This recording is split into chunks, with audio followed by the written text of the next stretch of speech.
Hello folks, today I am sadly taking you through a home that has been caught afire, and we're going to be doing a whole series of videos on this and different aspects to be watching for whenever you have a fire. But I'm just going to take you on in here. You saw the condemned sticker there, so let's go on in here and see what you got.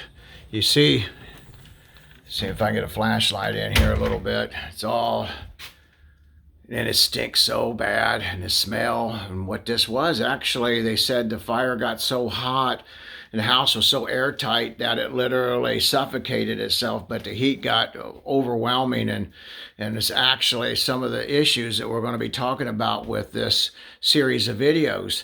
But I mean, look at this. It's all the way through, and and this is where the fire started, and so this is what it looks like.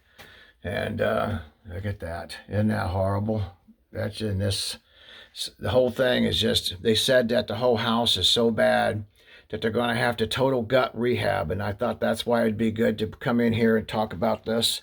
This whole series of what they're going to do, how the process is, and what they're looking for. But, and what you need to be looking for, like I said, when you have a fire, it's just so devastating, and the freezers and the refrigerators, they're all stinking with the rotted food in it. Look at this one, just going down the hallway here, and it just continues all the way through the house.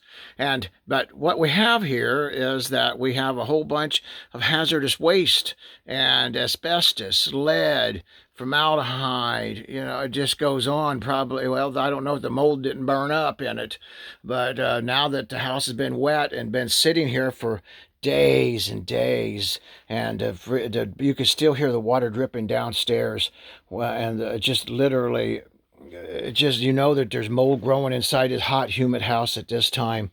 But look at that. Anyway, folks, this is what we're going. Like I said, we're going to do a whole series on this. Heads up, I'm getting ready to do some right now here shortly about lead and how to check plaster walls, foundations. We're going to be doing the wall structures. You can see, this is a cinder block house, so we're going to talk about that here in just a minute.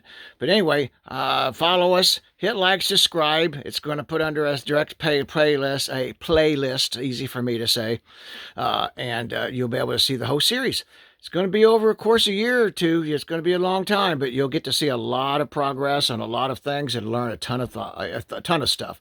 Thanks, folks, for watching our videos. Hit like, subscribe, and pray for these people.